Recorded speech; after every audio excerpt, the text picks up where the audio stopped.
Mara, I wrote you a letter the night before I married her. I never sent it, but I need you to know it existed. When Mara Ellison receives a midnight text from Caleb Rhodes, her best friend Jade's ex-husband, she tells herself it means nothing. She has spent 10 years being the good friend, the one who never crossed the line, the one who buried what she felt so deep she almost convinced herself it wasn't there. But Caleb's words crack something open that Mara has kept sealed since the night before his wedding. As old silences begin to speak and small details stop adding up, Mara will be forced to confront the possibility that the friendship she sacrificed everything to protect was never quite what she believed it to be, and that the choice she thought was made for her was never really a choice at all. The text came in at 12:07 in the morning, and Mara Ellison knew she should have put her phone face down and gone back to sleep. She had work in 6 hours. She had a manuscript on her desk that needed 40 pages of notes by Thursday. She had a perfectly good life that did not require her to be awake at midnight, reading a message from a man she had trained herself very carefully and over a very long time not to think about. She read it anyway. I just wanted to hear your voice one more time. That was all. No explanation, no follow-up, no context that might have made it easier to dismiss. Just 11 words sitting in the blue light of her phone screen while the rest of her apartment slept around her. The hiss of the radiator, the distant sound of a cab on West 74th Street, the particular silence of New York at an hour when even the city seemed to be catching its breath. Mara sat up in bed and read the message again. And then, a third time, the way you read something when your brain is refusing to process what your eyes are already telling it. Caleb Rhodes, Jade's ex-husband, her best friend of 22 years. The man who had stood at an altar in Newport, Rhode Island on a Saturday afternoon in June 11 years ago and married someone else while Mara stood 12 feet away in a dove-gray bridesmaid dress and kept her expression so carefully composed that Jade's mother had pulled her aside afterward to say she had the most beautiful smile at the whole ceremony. She had said thank you. She had meant nothing by it either way. Mara set the phone down on her nightstand, screen up, and looked at the ceiling. The plaster had a water stain in the shape of something she'd never been able to identify. A bird, maybe? Or a hand reaching toward something just outside the frame. She'd lived in this apartment for 7 years, and she still hadn't decided what it was. Some things she'd learned were easier to leave unresolved. She did not text back. She turned off the screen and lay in the dark for a long time, and at some point between 3 and 4 in the morning, she fell asleep still thinking about 11 words she was absolutely not going to respond to. The call from Jade came at 9:17 the next morning, while Mara was standing in line at the coffee cart on the corner of 47th and Madison, still wearing her coat from the subway because the November air had that particular sharpness that made it through every layer.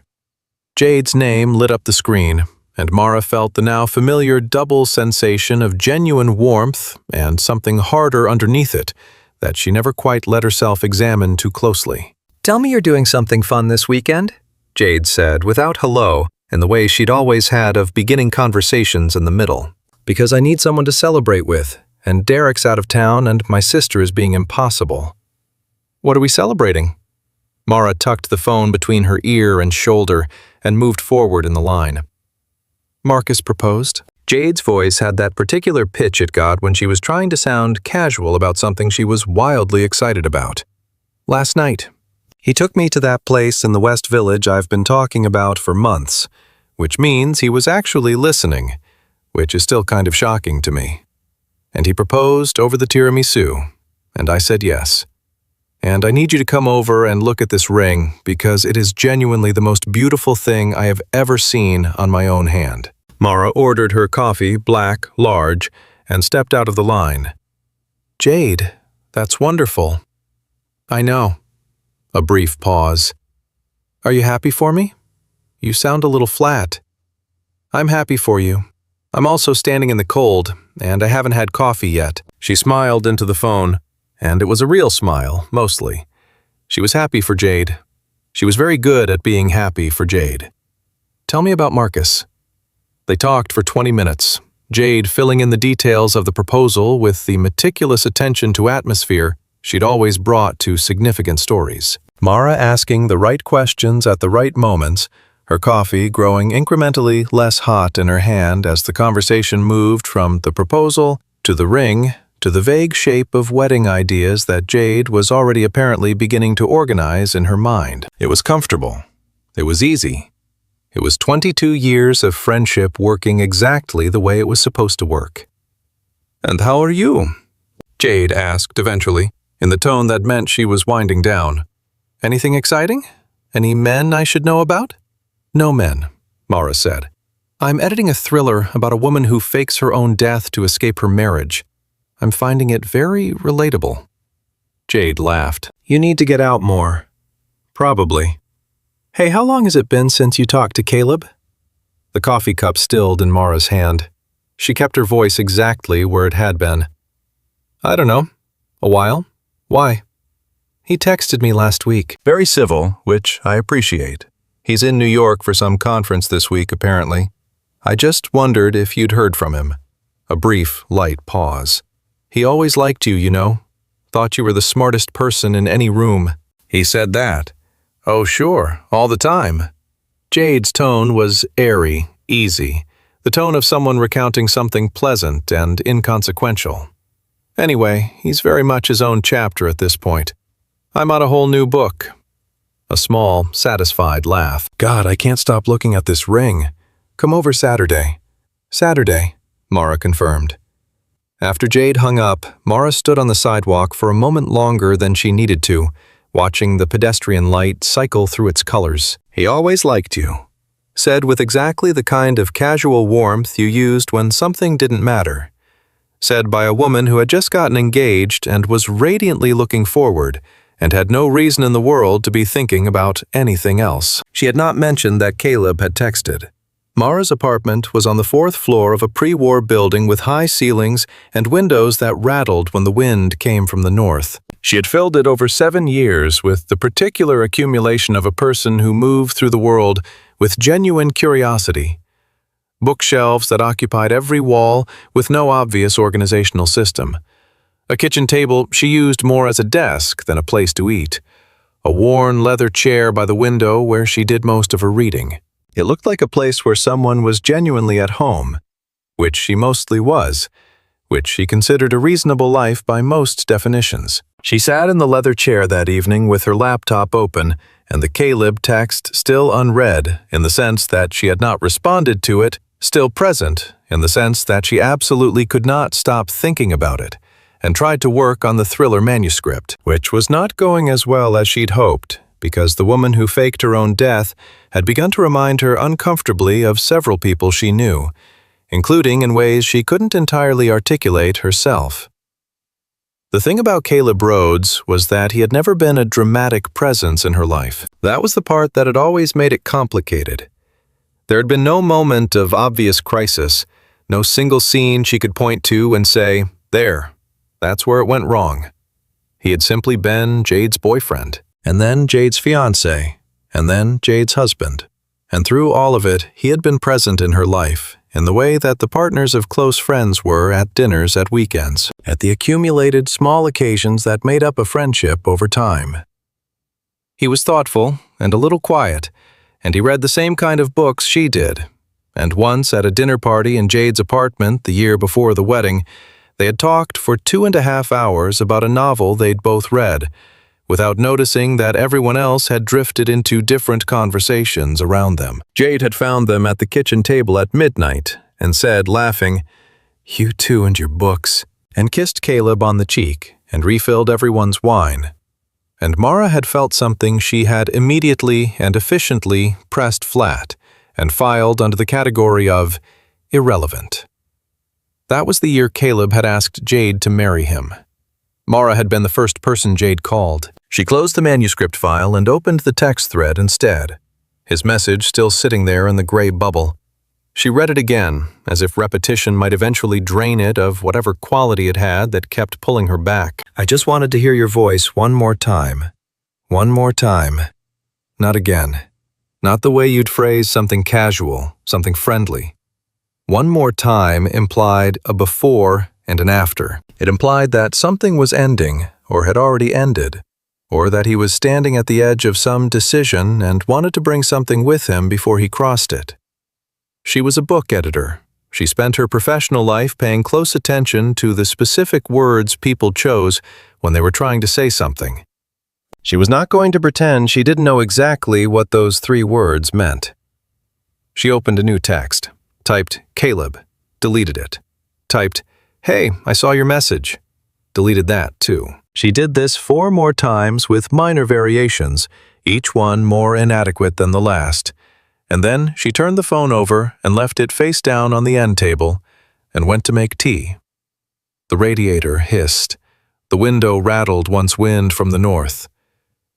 She didn't text back that night, but she didn't delete his message either. She didn't sleep well, which she'd expected, and she woke at 6 with that particular flat exhaustion of someone who'd spent the night technically unconscious, but mentally quite busy. She showered, dressed, made coffee that she drank standing up while checking her email, and by 8:15 she was at her desk at Callaway & Reed with her headphones in and her notes open and the deliberate, practiced momentum of someone who had decided they were going to have a completely normal day. She was mostly succeeding at this until 11 o'clock, when Sophie Nakamura appeared in the doorway of her office. Sophie, who was a literary agent and one of the people in Mara's life who existed in the overlapping territory between her professional world and her personal one. Having met Mara through Jade 7 years ago and remained a constant in both circles. "Lunch," Sophie said, leaning against the doorframe with the confident posture of someone who already knew the answer. "I'm buried," Mara said. "You're always buried.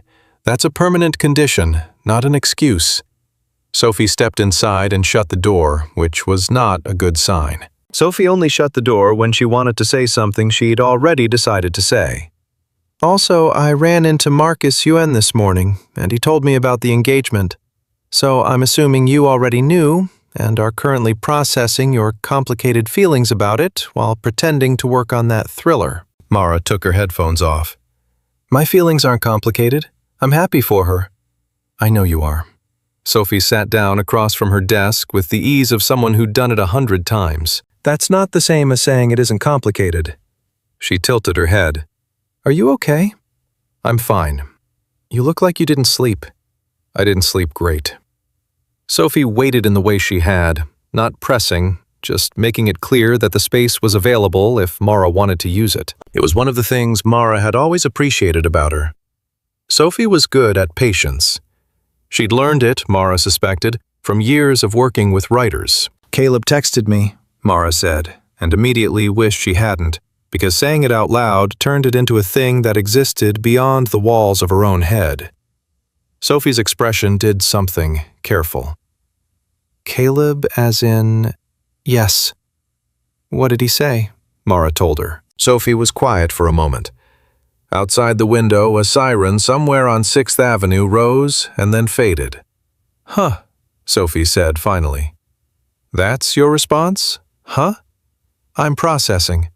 Sophie looked at the wall behind Mara's head for a moment and then back at her. "What did you say back?"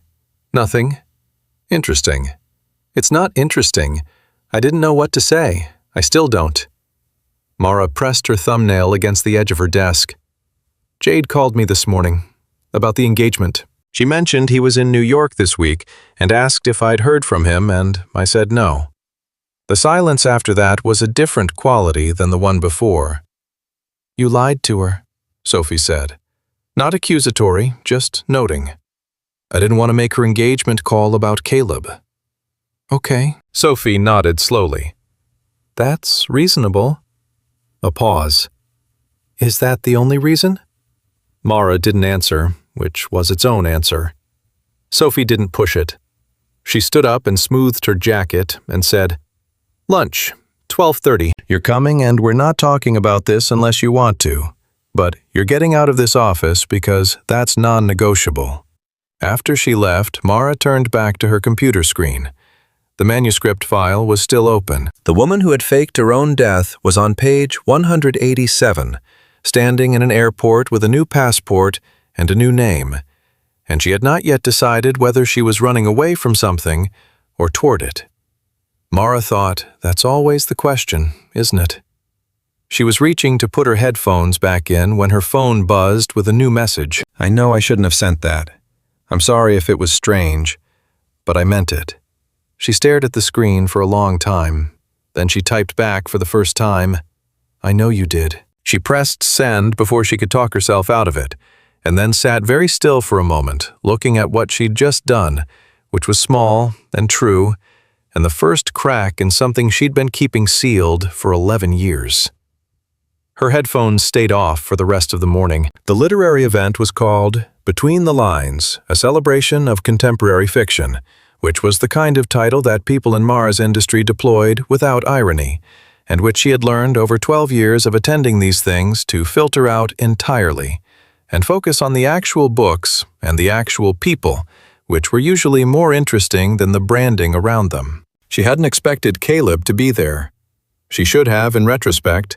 He was a partner at a firm that did intellectual property law and media rights, which meant that publishing events were not outside his professional orbit, and the invitation list for anything hosted by the Parish Foundation tended to be the kind of cross-industry gathering where lawyers and editors and agents and executives all ended up in the same room eating past appetizers and talking about things they'd read. She simply hadn't thought about it. Or she had somewhere underneath the part of her brain she was allowing to run the show, and she had chosen not to surface that thought. She saw him from across the room before he saw her. He was standing near the window with a glass of white wine and the look of someone paying genuine attention to whatever the man beside him was saying. Not the performative attention of a networking event, but the real thing. The slight forward tilt of the body. The quality of stillness he'd always had that made people feel like the most interesting person in the room when he was listening to them. He was wearing a navy suit without a tie, which was exactly the kind of thing he wore when he was trying to look appropriately professional without actually trying very hard. And his hair was slightly longer than she remembered from the last time she'd seen him, which had been, she did the arithmetic quickly, the Christmas party at Jade's place 3 years ago. 8 months before Jade had told her in a voice calibrated to sound lighter than it was that she and Caleb were separating. It was mutual, Jade had said. We just weren't right for each other. These things happen. I'm completely fine. Mara had believed her because she'd wanted to, and because believing Jade was easier than asking the questions that belief allowed her to avoid. She turned toward the bar, intending to get a drink and position herself on the other side of the room, which was a cowardly plan but a functional one, and was almost successful when she heard her name. Mara. She turned. He was looking at her with the particular expression of someone who had also just registered an unexpected convergence, and was waiting to see how she was going to handle it before deciding how he was going to handle it. Caleb, she said. Her voice was completely steady, which she considered a genuine personal achievement. I didn't know you'd be here. My firm represents 2 of the authors on the panel. He moved toward her with the natural unhurriedness that had always been characteristic of him. Not casual, exactly, but without the particular performance of ease that people sometimes put on at events like this. I almost didn't come. I'm glad I did. That last sentence sat in the air between them with more weight than it should have had. She decided not to respond to it directly. How's the conference? She asked instead. Long, useful. He accepted a glass from a passing waiter and held it without drinking. You got my second message. I did. You responded. I did, she said again.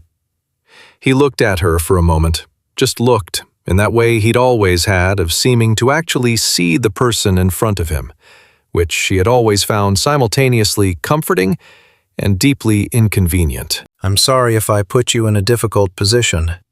You didn't. A pause. It was a strange thing to receive at midnight. It was a strange night. He glanced briefly toward the room and then back to her. She told you about Marcus? It wasn't a question. She called me the next morning. She was very happy. Good. He said it with something that sounded like genuine relief, and she believed him, Because whatever complicated things could be said about Caleb Rhodes and what he had or hadn't done or felt, he was not a person who wished Jade ill. She'd always known that. She deserves to be happy. Marcus is, from what I understand, he's a good man. He seems to be.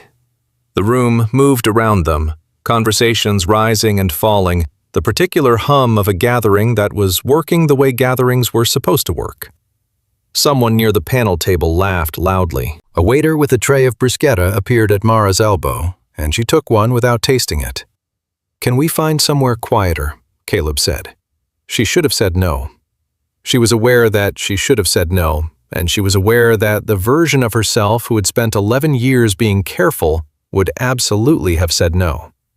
That version of herself had been, by most measures, doing a reasonable job. That version of herself had not sent, "I know you did," at 11:30 at night, and then spent the following 36 hours feeling like she'd pushed open a door that was going to take considerably more than her own hands to close again. "Sure," she said. They found a relatively quiet corner near the bookshelves that lined the east wall, the kind of semi-private space that formed naturally in crowded rooms, a pocket of reduced noise that wasn't quite separate, but wasn't quite part of the general flow.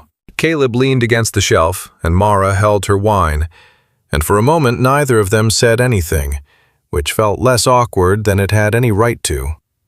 "You never called me after the divorce," he said finally. Not accusatory, just a fact being laid on the table. "Jade is my best friend." "I know that." "I didn't think it would be appropriate to." She stopped because even as she was saying it, she could hear how measured it sounded, how carefully positioned, like something she'd rehearsed, which maybe she had. In the quiet way you rehearsed things you never planned to say out loud, but wanted to have ready, just in case. I didn't want to make it harder for her. By talking to me. By having any kind of separate relationship with you that she didn't know about. He was quiet for a moment. And did she know? Before, I mean? Did she ever? Was there ever anything she said to you that suggested she knew how I... He stopped himself, took a breath, started again. Was she aware that I valued your friendship, separately from ours, as a couple? Mara thought about Jade saying he always liked you in that airy, inconsequential tone. She thought about the way Jade had changed the subject when she asked about the early days, about how they'd first gotten together, about the timeline that Mara had always accepted without examining too closely, because she'd been focused on being the right kind of friend, and the right kind of friend did not examine timelines. "She mentioned you thought I was smart," Mara said. Something shifted in his expression. Not dramatically, not in a way anyone else in the room would have caught, but she'd known him for 12 years, and she caught it. Did she? In passing, this morning. She watched him. Why? He seemed to make a decision. "Mara, I wasn't happy. For most of it, I wasn't happy. I want to be clear that that's not Jade's fault. She didn't do anything wrong that I can point to. She was Jade. She was exactly who she always was. But he pressed his mouth together briefly. I started in the wrong place. And I knew it. And I went ahead anyway, because I convinced myself that you build the feeling that love is a choice and not a discovery.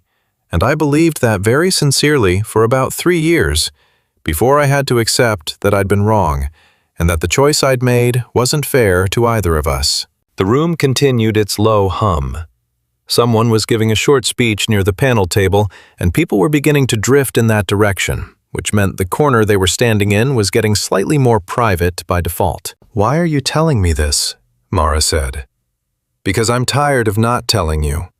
He said it without drama, which made it land harder than drama would have. "I'm 38 years old.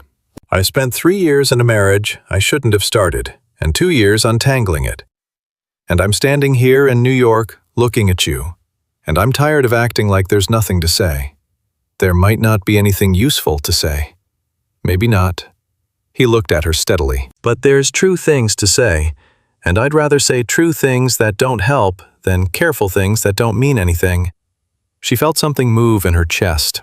Not the sharp, obvious thing she might have expected, but something slower and more unsettling, like sediment disturbed at the bottom of still water. You're assuming I have things to say back. I'm not assuming anything. A pause. Do you... The speech near the panel table was getting applause. Around them, the room reconfigured itself in the small, unconscious way that crowds did, and the pocket of quiet they'd been standing in got briefly invaded by a couple moving toward the seating area. And the moment whatever it had been building toward shifted. I don't know, Mara said honestly. And then, before she could stop herself, What happened the night before your wedding? He went very still. It was such a specific stillness, the kind that happens when someone asks the exact question you weren't ready for, and she watched it happen and thought, there's something there. There has always been something there. Why are you asking about that? His voice was careful in a way it hadn't been a moment ago. Something you said. The other day in your text. She stopped. He hadn't said anything in the text about before the wedding. She scrambled back through her memory. It hadn't been in the text. It had been, you started to say something earlier. One more time, you said it like something was ending, or like it had already ended. And the only time I can think of where something ended that you would mark as one more time is the night before the wedding, he said quietly. Yes. He looked at her for a long moment, and she could see him deciding something, weighing something. And she thought he was going to say it, whatever it was, the thing that lived in the specific stillness that had crossed his face. But then a colleague of his appeared from nowhere with the particular energy of someone who needed a word, and the moment fractured. Caleb, sorry to interrupt. The panel's about to start, and they're asking if you can take a seat up front for the introduction. I'll be right there. He looked back at Mara. His expression was the expression of someone who had been interrupted just as they were about to step off a ledge, and wasn't sure yet whether they were relieved or not. Can I call you this week while I'm still here? She thought about all the reasons to say no. She thought about Jade's voice that morning, bright and satisfied and forward-looking. She thought about herself at 26 in a dove-gray dress, keeping her expression composed. Yes, she said. He nodded once and followed his colleague toward the panel. Mara stayed where she was for a moment, standing next to the bookshelves, holding her wine and feeling the weight of a conversation that had ended exactly one exchange before the point where it would have changed everything. What happened the night before the wedding? She had asked it without planning to, and he had gone still in a way that told her it was the right question. Which meant there was an answer. Which meant she had spent 11 years not knowing something she possibly should have known. She finished her wine, set the glass on a shelf between a collection of essays and a debut novel she'd actually quite liked, and went to find Sophie. Sophie's face, when Mara gave her the condensed version over a cab ride home, went through several expressions before settling on something that Mara recognized as controlled concern. He went still, Sophie said. Yes. When you asked specifically about the night before the wedding? Yes. And then he got interrupted. Yes. The cab moved through midtown traffic, the city passing in its nighttime illumination outside the windows. Sophie was quiet for long enough that Mara started to think she was going to decline to offer an opinion, which was unusual for Sophie, who generally had opinions available and ready. Can I tell you something? Sophie said finally. That question always precedes something I'm not sure I want to hear. That's because you're perceptive. Sophie turned slightly in the seat. Before the wedding, Jade and Caleb's wedding, I ran into Jade at the coffee place on Bleecker. This was maybe 3-4 weeks before the date, and she was talking about the wedding, which was all any of us were talking about that month, and she mentioned Caleb, and she said something that I didn't really register at the time because I was in a hurry, and also it was one of those conversations you file and then forget because there's no reason to remember it. Mara waited. She said, and I'm paraphrasing because this is 11 years ago, she said something like, he's getting cold feet, but I know how to handle him. And I asked what she meant, and she laughed it off and said something about how all men got nervous before weddings. And I went and got my coffee and didn't think about it again until just now. The cab stopped at a light. Outside, a group of people were crossing against it because this was New York, and the light was really more of a suggestion. I know how to handle him, Mara repeated. I don't know what she meant by it. I genuinely don't. It could have been completely innocent. It could have been. But you're wondering if it wasn't. Mara looked out the window. I'm wondering a lot of things right now. Sophie reached over and squeezed her hand briefly. Call him back, she said. Whatever happened 11 years ago, you deserve to actually know what it was. The cab pulled up to Mara's building. She paid and got out and stood on the sidewalk for a moment in the cold air, looking up at the dark windows of her fourth-floor apartment. He's getting cold feet, but I know how to handle him. She took the stairs instead of the elevator, which she sometimes did when she needed to think, the rhythm of the steps giving her something to organize her thoughts around. By the third floor, she had decided that Sophie was right. By the fourth floor, she had taken out her phone. She texted Caleb. I think we should finish that conversation. He responded in 4 minutes. Tell me when. She stepped inside her apartment, hung up her coat, turned on the lamp by the leather chair. The water stain on the ceiling was the same unidentifiable shape it had always been. Bird, or hand, or something else entirely. Something she'd been looking at for 7 years without deciding what it was. Tomorrow, she texted back. Anywhere but another event. His response came quickly. I know a place. Quiet. No panels. She set the phone down and sat in the leather chair and did not open the manuscript because the woman who had faked her own death could wait, and because Mara had spent 11 years being careful. And tonight, she had asked the right question by accident, and she was not going to let herself unfeel the fact that it mattered. Something was true that she didn't know yet.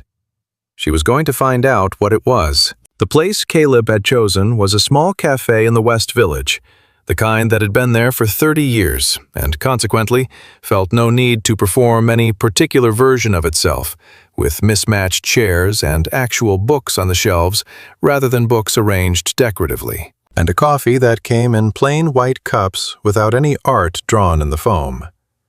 Mara arrived first, which she'd done deliberately because she liked to be settled in a space before a difficult conversation, rather than arriving into the middle of someone else's preparation for it. She chose a table near the window, took off her coat, and sat with both hands around her cup, and thought about what she was going to say, which she hadn't decided yet, which was unusual for her, because she generally came to conversations with at least a draft of her intentions. But she hadn't been able to draft this one. Every time she'd tried to organize what she wanted to ask, she'd run up against the problem that she didn't fully know what she was looking for. She knew there was something there, something in the specific stillness of Caleb's face when she'd asked about the night before the wedding, something in Sophie's remembered fragment of Jade's voice saying, I know how to handle him. But she didn't know yet whether what she was looking for was the kind of truth that changed things, or the kind that explained them, and then settled back into the past where it belonged. She thought they might be the same thing. She was trying not to think too hard about that. Caleb came through the door at 11:10, shaking November off his coat, and she watched him clock her at the table by the window and do the thing where his face settled into a particular quiet attention, like a room after a sound stops. He came over, sat down across from her without ceremony, and the waiter materialized, and he ordered coffee, and then they were across a table from each other in a small cafe in the West Village on a Thursday morning. And Mara thought, here we are then. I've been thinking about what to say, Caleb began. So have I, she said.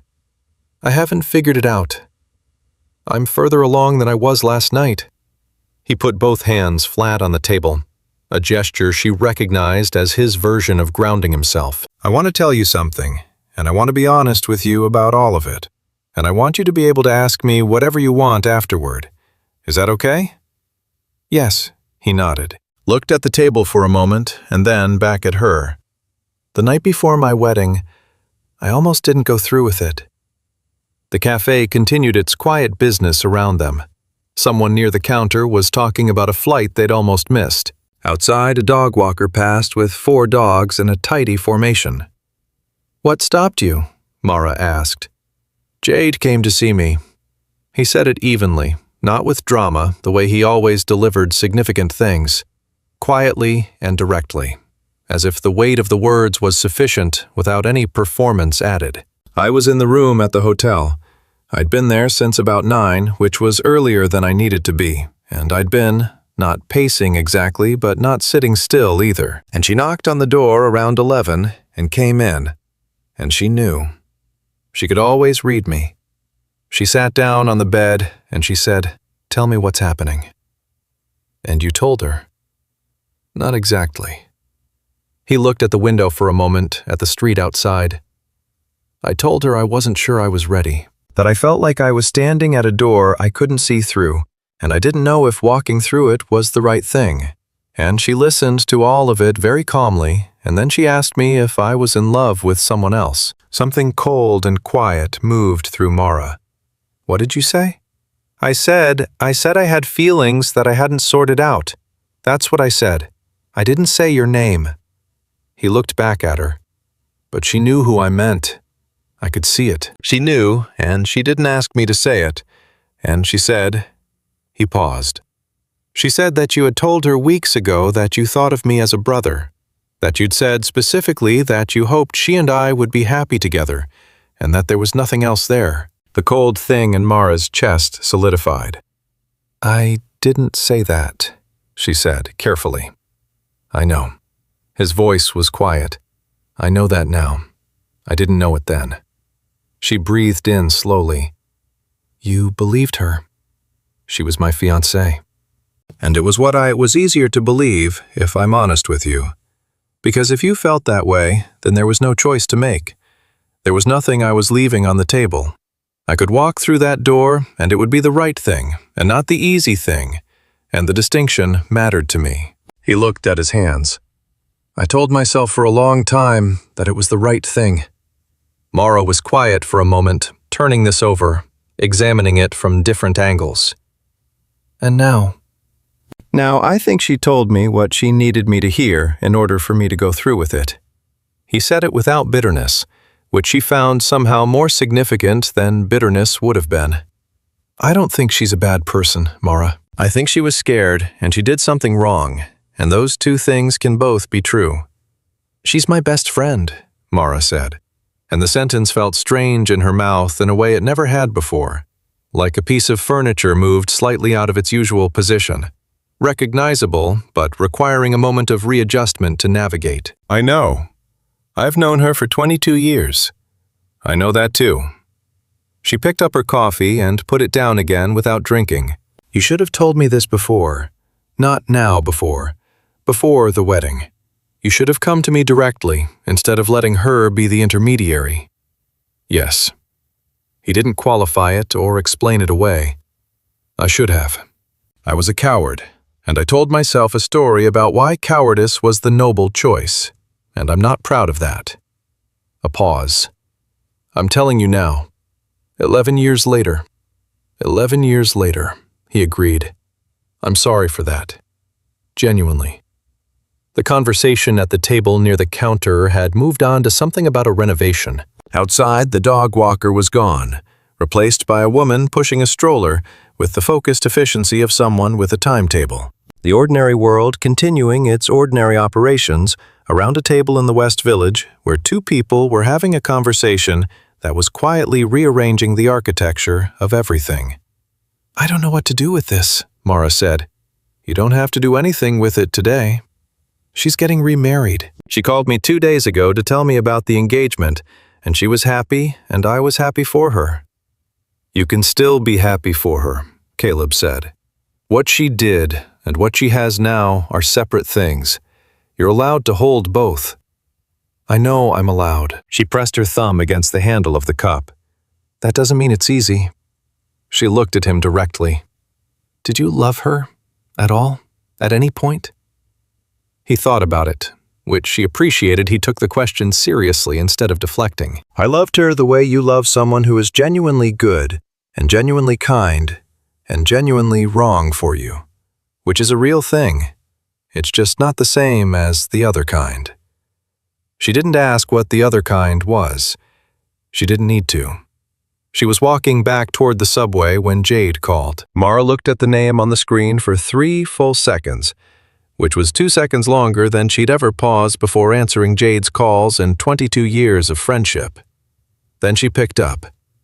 "I'm in New York," Jade said. Her voice was a careful version of its usual self, a half-step brighter than natural. The register of someone who was managing their tone. Mara stopped walking. "When did you get in?" "Last night, late. I know I should have texted, but I wanted it to be a surprise." A pause. "Can you do dinner tonight? I want to introduce you to Marcus properly, not just over the phone." "Of course," Mara said, because the alternative saying, "I need a moment, I just found out something that changes the shape of everything I thought I knew about you," was not a sentence she could form yet. "What time?" 7. There's a place in Tribeca Marcus loves. I'll text you the address." Another pause, different from the first one, more deliberate. "Caleb is in the city apparently. Have you run into him at all, with the publishing circles and everything?" The question was light, perfectly light, the kind of light that had weight underneath it. "I saw him briefly at an event," Mara said. "It was very casual." "Good, that's good." Jade's voice was still that half-step bright. He's a good person. I just want everyone to be able to be in the same world without it being strange." "Of course," Mara said again. After they hung up, she stood on the sidewalk for a moment with her phone in her hand and thought about the word handle. About, "I know how to handle him." About a woman sitting on the edge of a hotel bed 11 years ago, knowing exactly what the man across from her needed to hear in order to walk through the right door. The door that led away from Mara, toward Jade, into a marriage that had lasted 6 years and produced nothing but a quiet, resigned unhappiness and a very civil divorce. She thought about the fact that Jade was in New York, that Jade had come without telling her, that Jade had asked with that particular careful brightness whether Mara had seen Caleb. She did not want to think what she was beginning to think.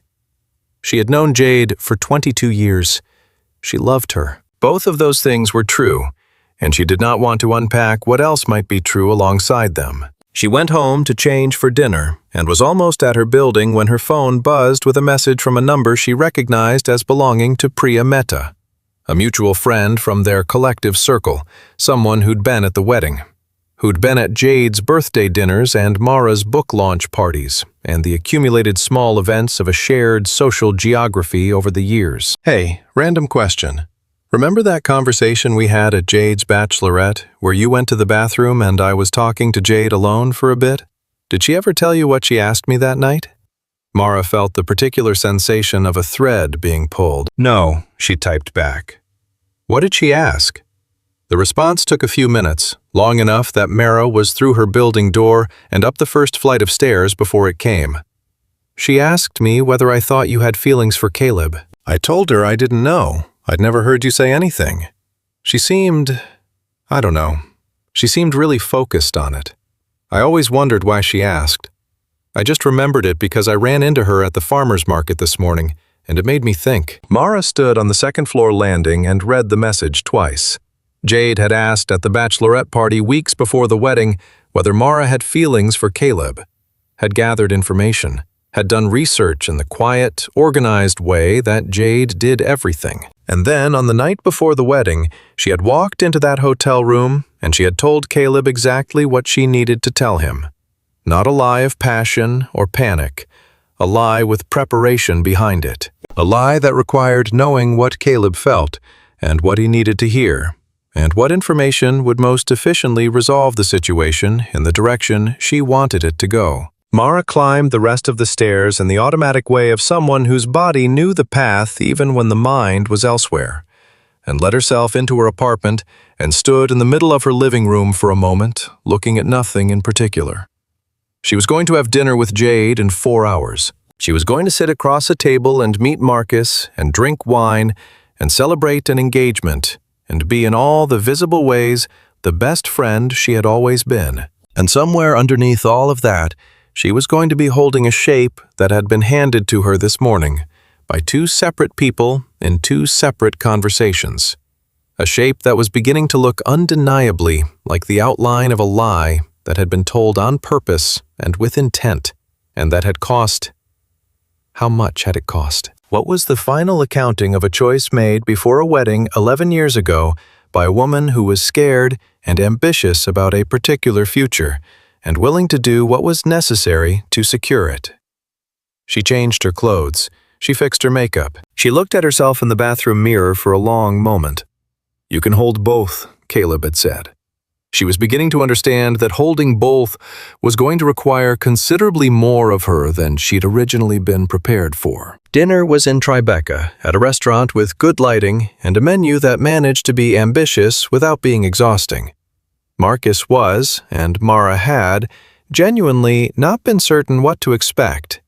Warm and attentive, and visibly sincerely in love with Jade, in the unself-conscious way of someone who hadn't yet learned that love was something you were supposed to be strategic about. He asked Mara about her work with real curiosity and listened to the answer. And when Jade interrupted to add something about a book Mara had edited that she'd read, Marcus turned and looked at Jade with the expression of someone delighted to learn a new thing about the person they'd chosen. Mara watched this and felt something ache in a complicated way. Jade was radiant. Jade was genuinely and without performance happier than Mara had seen her in years. And this was the thing that kept snagging at Mara's internal accounting all through the appetizers and the main course and the bottle of wine that Marcus had chosen. Jade looked happy. Not the managed happiness of someone performing a feeling for an audience, but the real thing, the unguarded thing, the kind that didn't notice itself because it was too busy being. Which did not, Mara knew, change what Jade had done 11 years ago. Good things in the present were not retroactive acquittals for harm done in the past, but it made the shape of the whole thing more human and more complicated and harder to hold than she had wanted it to be. "You're quiet," Jade said after Marcus had gone to the men's room and left them briefly at the table alone. She said it gently, observationally, without accusation. "I'm happy for you," Mara said. "I'm taking it all in." Jade reached across the table and squeezed her hand. Her ring caught the light. It was, in fact, as beautiful as she'd described on the phone. "You've always been my person," Jade said, with a warmth that Mara could feel was completely genuine, which was exactly the problem, which was the thing she was going to have to figure out how to hold. "I know," Mara said. Marcus came back. They ordered dessert. They talked about the wedding, a small one, Jade was thinking, nothing like the first time. And Mara asked the right questions and laughed at the right moments. And when they all said goodbye on the sidewalk outside, and Jade hugged her, Mara hugged back, with the same arms she'd always used. She walked to the subway alone, and on the platform she took out the envelope that had been in her bag all day. The one Caleb had handed her at the event 2 nights ago, which she had been carrying without opening since Thursday, telling herself she wasn't ready. She turned it over in her hands. Plain white envelope. Her name on the front in his handwriting, which she recognized from years of Christmas cards and the occasional note inside a book recommendation. "Read when you're ready," he'd said. She stood on the platform and listened to the distant sound of the approaching train, and thought that ready was probably not a destination she was going to arrive at on any particular schedule. That there was no version of opening this envelope that wasn't going to cost her something. That the cost was already accruing whether she opened it or not. The train came, she got on. She held the envelope in her lap all the way uptown and didn't open it, but she didn't put it back in her bag either. She went home. She sat in the leather chair. She turned the envelope over one more time. Then she opened it. The letter was 4 pages handwritten on hotel stationery, dated the night before the wedding. It began, "Mara, I don't know if I'm going to send this. I've been sitting in this room for 3 hours, trying to decide whether what I'm about to write is honest or just another form of the same cowardice I've been practicing for the past year. But I think I owe you the truth, regardless of what I do with it afterward. So here it is." She read it through once quickly, the way you read something when the act of reading is happening faster than the act of comprehension can manage. Then she went back to the beginning and read it again, slowly, the way she read manuscripts when she was trying to find the thing underneath the thing. He had written about the dinner party at Jade's apartment, the one where they'd talked for 2.5 hours about a novel, and hadn't noticed the room emptying around them. He had written about the way he'd felt in that conversation, not romanticized, not performed the specific and accurate thing, like I was completely located, the way you feel in the exact right place doing the exact right thing, and I hadn't felt that in a long time, and I didn't know what to do with it. He had written about the months afterward, about choosing not to say anything because Jade was his fiancée, and Mara was Jade's best friend. And the geometry of those two facts seemed to him to eliminate any version of honesty that wasn't also a form of destruction. He had written, I want to be clear that I'm not telling you this to ask you anything or to give you a burden you didn't ask for. I'm telling you because I've spent the last year being dishonest by omission with the two people I respect most, and I'm getting married tomorrow. And even if I never send this letter, I needed there to be a version of the truth written down somewhere. And then the last paragraph. Jade came tonight. I told her I wasn't sure. She told me you thought of me as a brother. I want to believe her because it makes the choice simpler, but something is wrong with that sentence, and I've been sitting here trying to identify what it is for the last hour. Maybe it's the fact that you never told me anything like that yourself.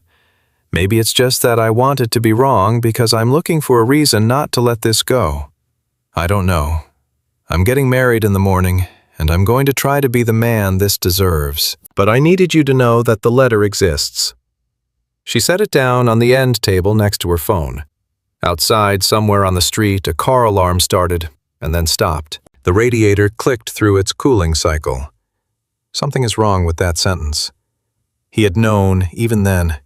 Not specifically, he hadn't had the information to name it, but he had felt the wrongness of it in the particular way that a person of genuine perception feels the edge of a lie without yet being able to see its shape. She sat in the leather chair for a long time in the quiet of her apartment, with the letter on the end table and the water stain on the ceiling and the radiator working through its rhythm, and she thought about 22 years. She thought about Jade at 17, driving 3 hours to be with her when Mara's father died, arriving with 2 bags of groceries and a particular quality of presence that had simply been what was needed. She thought about Jade at 23, calling her from the floor of a bathroom at a bad party because she needed a voice she trusted. She thought about 100 accumulated instances of genuine care and genuine love that were real and true, and not erased by a lie told on a hotel room bed 11 years ago.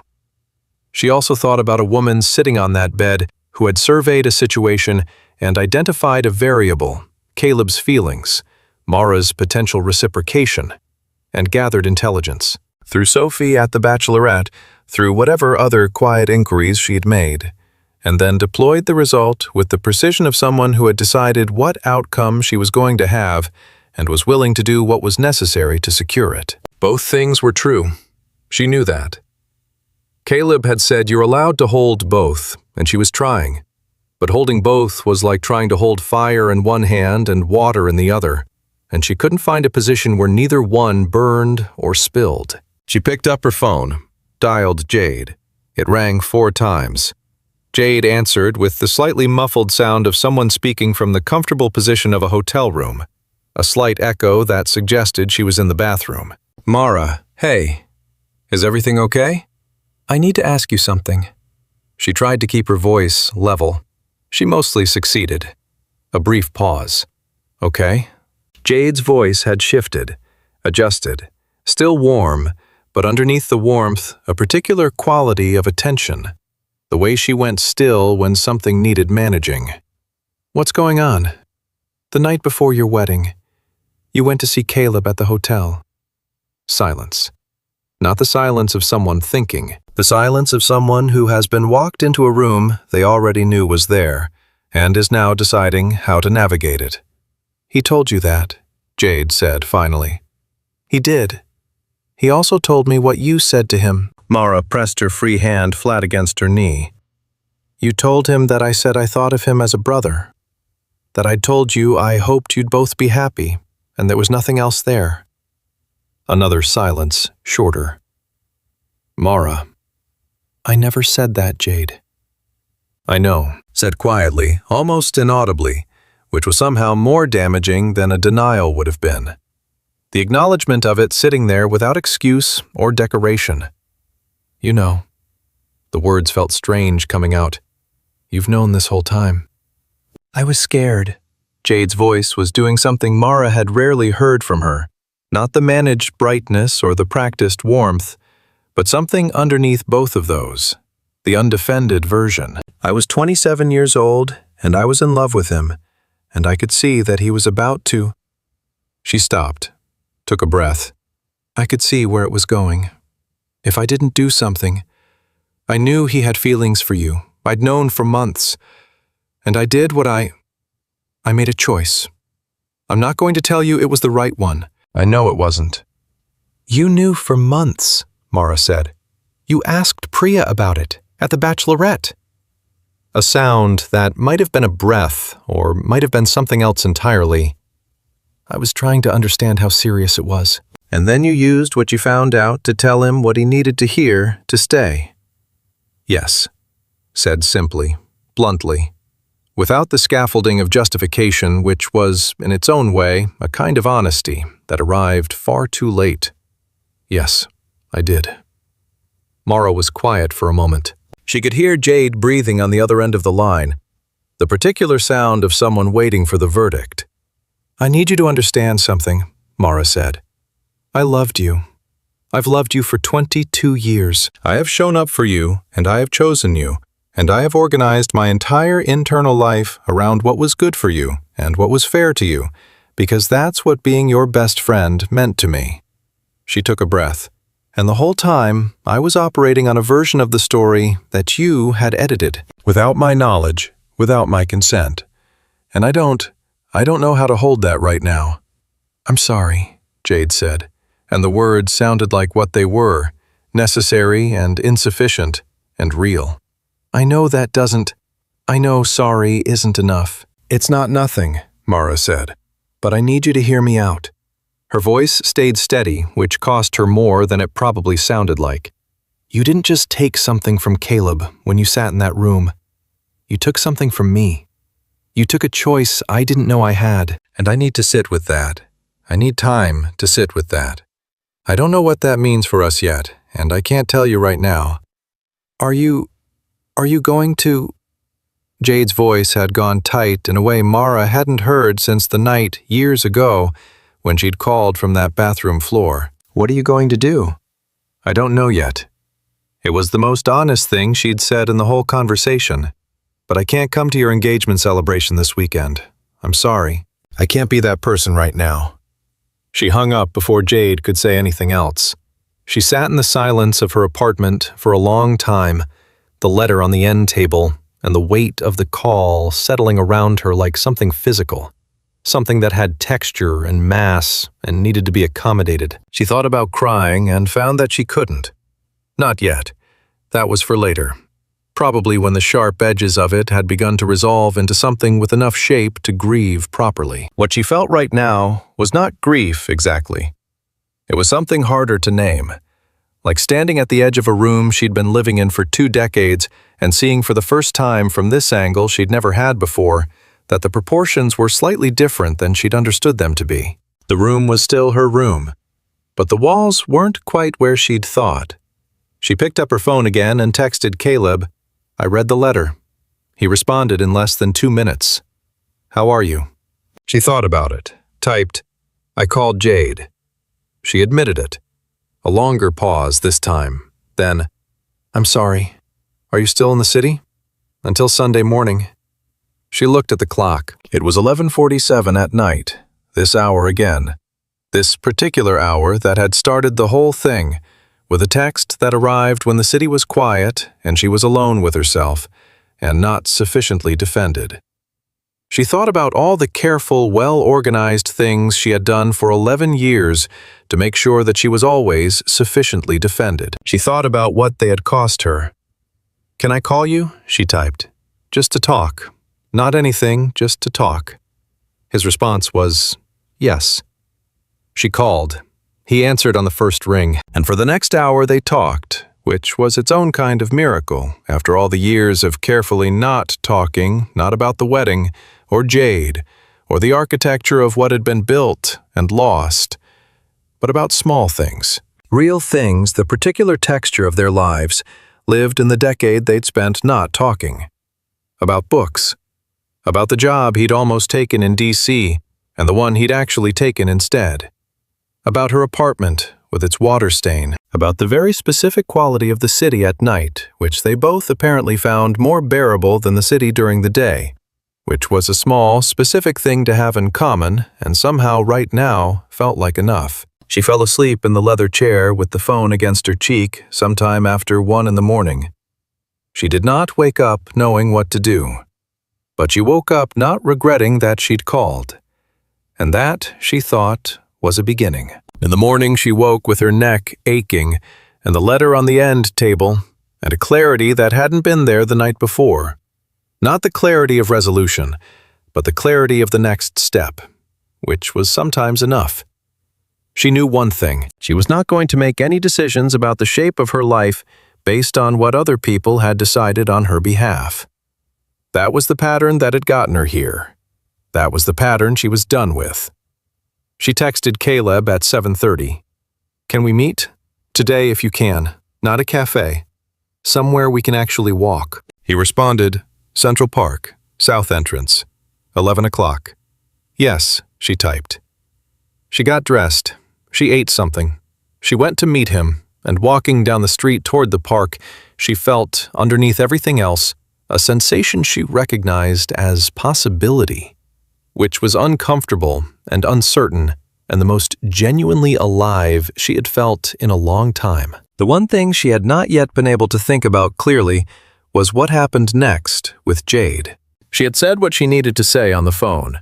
Jade had confirmed what she'd done and had been honest about it, which mattered, which was a data point in the long and complicated accounting of who Jade was in totality, rather than in the singular act of what she had done. The friendship was not concluded, but it was altered. What it was going to be on the other side of this Mara genuinely did not know. She walked into the park at 11, and he was already there, hands in his coat pockets, looking at a set of joggers going past with the expression he wore when he was thinking about something unrelated to what he was looking at. She stopped a few feet away from him. He turned. For a moment, they were just two people who had known each other for 12 years, and had spent those 12 years being careful looking at each other on a cold November morning, with nothing to be careful about anymore. "Hi," she said. "Hi," he said back. And something in the careful architecture of the last decade shifted, quietly and irrevocably, in the specific way that things shift when the truth finally gets said, and the air changes around it, and there is no putting it back. They started to walk. They walked for almost 2 hours that morning, which was more walking than Mara had done in a single stretch in months, and which felt, for reasons she couldn't fully articulate, like exactly the right way to have this particular conversation moving through something, rather than sitting across from each other at a fixed point, the city passing around them as backdrop rather than audience. Caleb talked about the marriage and the way she'd asked him to, not the romantic narrative of it, but the actual texture, the day-to-day shape of 6 years spent with someone you were genuinely fond of, but not in the way that was sufficient. The particular kindness and sadness of a situation where no one was doing anything wrong in the way that could be identified and addressed and fixed, where the wrongness was underneath everything structural, baked into the foundation. He talked about it without self-pity and without unloading, which she appreciated. He wasn't asking her to carry his grief about it, just to understand it. And she did understand it, in the way that you understood something you'd been standing adjacent to without being able to see its full shape. She told him about her side of it. The wedding, what it had been like to stand there in that dress and keep her face composed and feel what she had felt, and decide in the clean, decisive way she'd learned from a lifetime of deciding things cleanly and decisively, that the feeling was inadmissible, that she was not going to be the woman her mother had been, that the category of best friend's fiancé was an absolute barrier, and she was going to honor it and be glad of it, and mean it when she said she was happy for them. Your mother, he asked because she'd referred to it obliquely, and he had always been the kind of person who noticed the oblique references. She told him about that, too.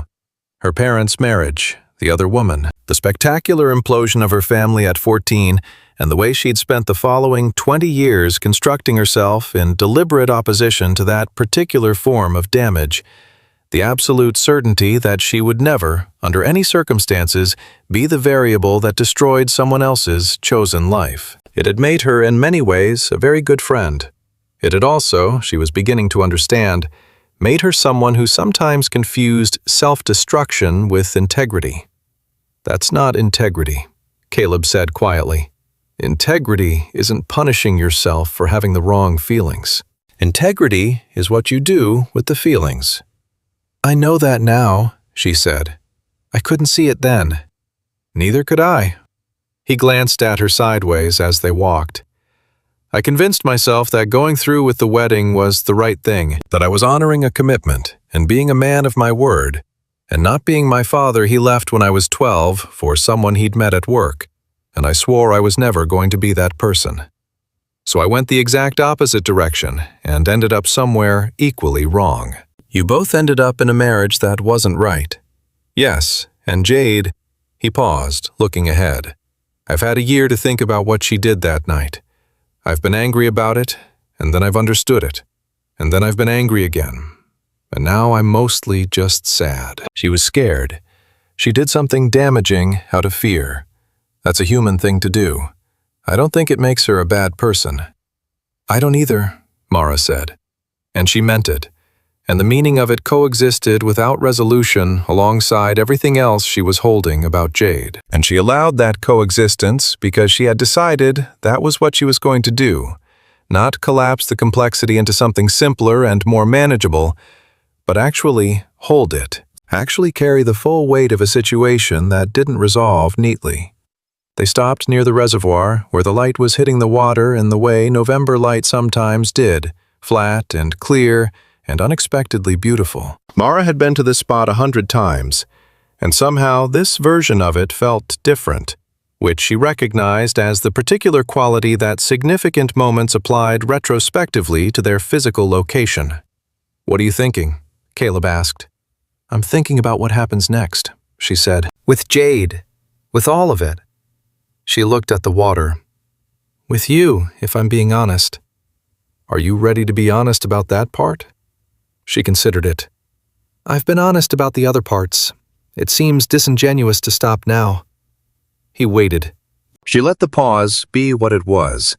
Not uncomfortable, not a gap to be filled, but a space where something was organizing itself before being spoken.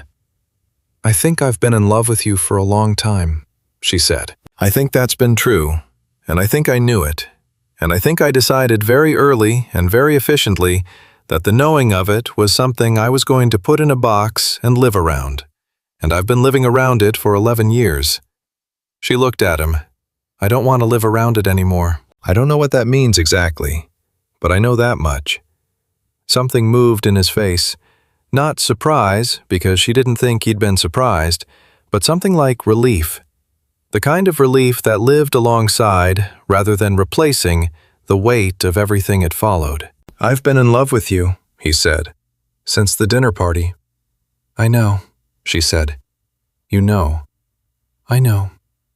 A small, not quite easy but genuine smile. You talked about a novel for 2.5 hours. You stopped noticing the room was emptying. That's not something you do with someone you're casually fond of. He laughed briefly and quietly. No, it isn't. They stood at the reservoir for a while longer, not saying a lot, which was comfortable in the particular way that silence is comfortable between people who have said the true things and don't need to fill the aftermath with sound. A runner went past. A dog bounded through the grass ahead of its person. The city performed its ordinary beauty in the ordinary way it did when you were paying attention to something else. Saturday morning arrived with the particular crispness of late November in New York, and with it a call that Mara had been half expecting and half dreading since Thursday night. Jade called at 9:15. Mara picked up. I need to see you, Jade said. No careful brightness this time, no managed tone, just the direct, undecorated version, which was the version Mara had always trusted most. Not over the phone, in person. Can you come over? I'm at the hotel. Marcus is at a breakfast meeting until noon. I'll come, Mara said. The hotel was on the Upper East Side, a small boutique place that Jade had favored since a business trip 3 years ago. Mara took the elevator to the 6th floor and knocked on the door, and when Jade opened it, she looked not broken, exactly, not the performance of devastation, but like someone who had spent 2 days with the hard surface layer removed, which was its own kind of stripped down. Hi, Jade said. Hi, Mara said. Jade stepped back to let her in. The room was tidily maintained despite whatever the last 2 days had been. Jade had always been the kind of person whose external environment remained organized, even when the internal one wasn't, which Mara had always both admired and recognized as its own form of control. There was coffee on the small table by the window. Jade poured her a cup without asking, and they sat across from each other, which was where the real conversation always happened with them. Had happened 100 times over 22 years, and Mara thought, here is the part that costs. I'm not going to ask you to forgive me, Jade said. Not today. I don't think I've earned that yet. She turned her cup between her hands, not drinking. I want to explain something. Not justify, explain. There's a difference. I know there is, Mara said. Go ahead. Jade was quiet for a moment, gathering. I knew he was in love with you, she said. I knew it from the dinner party. I was there when you both came up for air and looked surprised to find the room empty, and I kissed him on the cheek and refilled everyone's wine because I didn't know what else to do with what I was feeling, which was, it wasn't anger, exactly. It was this deep, cold thing that felt like watching the floor drop away. She looked at the cup. I've spent my whole life standing next to you, Mara. You're brilliant, and you're warm, and you take up exactly the right amount of space without ever trying to. And people they always notice you. And I'm used to being noticed. I'm used to being in rooms and being the person people notice. But when you were there, she stopped, pressed her mouth together. I didn't want to want him less just because you were in the room. I wanted to be chosen in spite of the room. Mara didn't say anything. She let Jade have the space. And he chose me, Jade continued. He came to the wedding. He said his vows. He was there for 6 years. And I have spent 6 years knowing somewhere I couldn't stop knowing that I had bought that with a lie. That the man who showed up at that altar had been told something false and had made his decision partly based on what I'd told him. She finally drank her coffee. I didn't expect it to be such a quiet thing to live with. I thought it would recede. It didn't. Did you love him? Mara asked. Yes. Immediately, without hesitation. I loved him. I still do, in the way you love someone you've been through everything with. It's just not the right kind. I know that now. A pause. Marcus is the right kind. It's different. I'd forgotten that different was possible. Mara looked at her the face she had known since they were 12 years old. The specific quality of Jade's particular beauty, which was the beauty of a person who was genuinely fully present in every room they entered, which had always been both her greatest gift and her greatest difficulty. A woman who had been so afraid of losing something that she had done damage to secure it, and who had then spent 6 years living quietly inside that damage, and who was now sitting across from Mara in a hotel room on a November Saturday, having the conversation she had spent 11 years building the walls to avoid. I love you, Mara said. I want to say that first. That's real, and it's not going anywhere. Something in Jade's face gave. But I need you to hear me, Mara continued. What you did telling him that making that choice for both of us, it wasn't only about you and Caleb. You took something from me. You took the version of that night where I got to make my own choice, where I got to decide what I wanted and what I was willing to do about it. You decided for me. She kept her voice steady, not cold, but clear. And I had spent years before that building my whole self around the idea that I was not going to be the kind of person who interferes in someone else's story. And because of that, when you told me what you needed me to believe, I never even questioned it. I never questioned it because questioning would have meant admitting I had feelings I'd convinced myself I wasn't allowed to have. I know. Jade's voice was careful. I knew that about you. I used it. The honesty of it was harder to receive than a defense would have been. I need time, Mara said. I don't know how long. I can't promise you that this ends up looking the way it's looked. I need to figure out what a friendship between us looks like when it's based on all of the truth instead of some of it. She looked at Jade steadily. But I'm not ending this. I'm not walking away from 22 years because one of them had a lie in it. That's not something I'm doing. Jade closed her eyes briefly. When she opened them, something had settled. Not resolution, not relief exactly, but something more like the quality of a room after a window has been opened. I'm going to make it right, Jade said. Not just saying it, I mean it, whatever that takes. A pause. Including telling Marcus. About all of it. He needs to know who he's choosing. She said it with the particular steadiness of someone who has already decided a hard thing and is simply announcing it. Mara looked at her.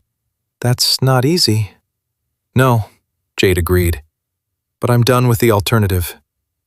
They sat in the hotel room for another half hour, talking not about Caleb, not about the wedding, but about themselves, about 22 years, about the things that had been real and were still real, and what it might mean to rebuild on a foundation that had been cleared down to its actual materials, rather than the materials they'd both been pretending were there. It was not comfortable.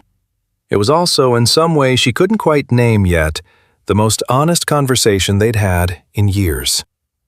When Mara left, she hugged Jade at the door. It was not the comfortable, automatic hug of 22 years of habit. It was something more deliberate, more conscious, more true. She texted Caleb from the lobby. I'm done. It went okay, I think. Where are you? He responded in 2 minutes. My hotel. Packing. My flight's at 9 tomorrow morning. She stared at the screen. Read it again. 9 tomorrow morning. It was Saturday afternoon. She had until tomorrow morning. Can I come over? She typed. A pause. Then, yes. She took a cab cross town, which was faster than the subway, and she was impatient in a way she hadn't let herself be impatient in years. The cab got stuck in traffic on 57th, and she sat in the back watching the light change and thinking about time, about the particular cruelty of having the right conversation at the wrong speed, about the fact that the full shape of what she and Caleb were to each other had only become visible this week, and he was leaving tomorrow morning at 9, and she did not know what came after that. His hotel was on the west side. She took the elevator up. He opened the door, and he had clearly been packing. The suitcase was open on the bed, half filled, and there was the slightly disrupted quality of a room being carefully disassembled. And he looked at her with the expression she was starting to recognize as his actual face, the one underneath the one he wore in rooms full of people. How was it? He said. Hard, she said. Good, both. She looked at the suitcase. You're really leaving tomorrow? I have a case on Monday. I can't. I know, she said. I'm not asking you not to go, I'm just… She stopped. The sentence had 3 or 4 different possible endings, and she wasn't sure which one was the right one. I'm trying to figure out what we do with all of this before 9 tomorrow morning. He was quiet for a moment. Then he said, Can I tell you what I think we do? Please. I think we go get dinner, he said. Tonight. Here in the city, where we've both lived for years without ever going to dinner. And I think we talk. Not about Jade or the wedding or any of it, about whatever we want. And then I think I get on a plane tomorrow and we figure out the rest of it from there. The way people figure things out when they've decided to. Incrementally. Without trying to resolve everything in a hotel room on a Saturday afternoon. She felt something loosen in her chest that had been tight for about 4 days straight. That's a reasonable plan, she said. I have a capacity for reasonable plans, he said. It's a professional asset. She laughed, which felt good in the way that laughing after 4 days of emotional architecture feels good, like something necessary that had been postponed. One condition, she said. What's that? We talk about books at dinner. He looked at her with something in his expression that was close to the thing from the dinner party 11 years ago. The quality of someone who is completely located in exactly the right place. For as long as you want, he said. They went to a small Italian place in the West Village, not the same cafe from Thursday, but close, the same neighborhood, with its particular quality of existing slightly outside the current of the rest of the city. They had pasta and wine, and talked about 3 books and 1 film and an essay Caleb had read on the plane from Chicago, and a manuscript Mara was about to acquire that she was quietly more excited about than anything she'd worked on in 2 years. They argued briefly and pleasantly about whether a particular novel's ending was earned or convenient, and Mara maintained it was earned, and Caleb maintained it was convenient, and neither of them conceded, which felt like exactly the right way for that argument to end. They walked back to his hotel slowly, the November night sharp and clear, the city doing the thing it did in this kind of weather, where the lights seem slightly more precise against the dark. I want to ask you something, Mara said when they were on the sidewalk outside the hotel. Ask. The text, at midnight 11 days ago. What made you send it right then? He thought about it, genuinely, the way he thought about things when he wasn't going to give her the easy answer. I'd been thinking about it for a while, about getting in touch. And then Jade called me about Marcus, and she sounded really happy. And I thought, if she can do that, if she can move forward into something real, then I don't have any excuse to keep doing what I've been doing. He looked at her sideways. And what I've been doing is not saying what I want to say, to the person I've wanted to say it to for a very long time. So you sent 11 words at midnight. I sent 11 words at midnight. It worked, she said. He smiled, and it was the specific version of his smile that she'd cataloged, probably without meaning to, over 12 years of proximity. It did. She stood on the sidewalk in front of his hotel, hands in her coat pockets, looking at him in the way she'd spent 11 years not allowing herself to look at him. And it felt exactly like what it was. A beginning that should have happened earlier and hadn't, and was happening now, which was the only time it could happen, which meant it was happening at the right time. Call me when you land, she said. I'll call you from the gate, he said. That's excessive. I have a lot of time to make up for. She laughed again, brief and warm, and then she stood on her toes and kissed him, which was a first, and felt like one not careful, not measured, not organized around anyone else's needs or feelings, just hers, just what she wanted done because she wanted to do it. He kissed her back the way she'd imagined, which was to say like someone who had been waiting with considerable patience to do exactly that. When she pulled back, his expression was the expression of someone who had just received information he'd been waiting a long time to have confirmed. Go pack, she said. Mara. What? He looked at her for a moment. I'm really glad you didn't delete the text. She thought about that night, the blue light of her phone screen, the hiss of the radiator, the particular silence of New York at midnight. 11 words sitting in the dark while she decided what to do with them. So am I, she said. She walked to the subway. She didn't look back, which wasn't because she was being careful or managed or any of the things she'd been for 11 years. It was because she was going home, and she was coming back. And there was a difference between leaving something and just temporarily going in a different direction.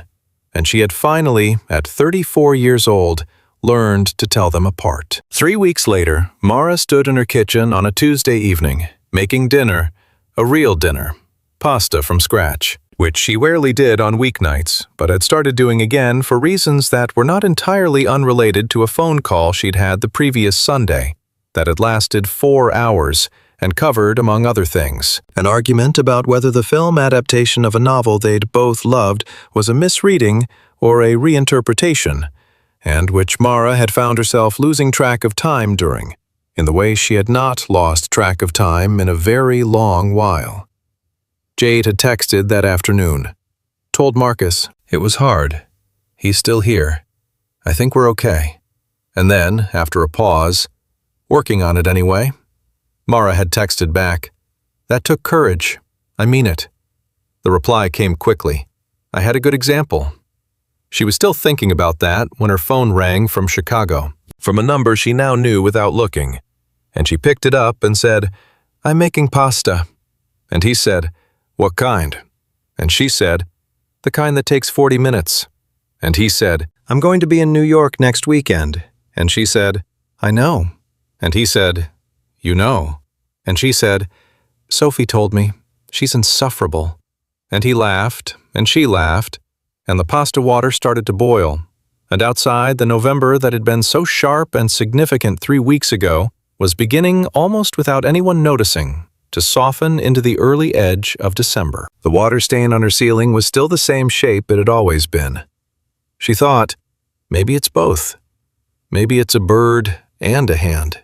Maybe the reason she'd never been able to decide was that it had always been two things at once, and she'd spent 7 years trying to resolve it into one.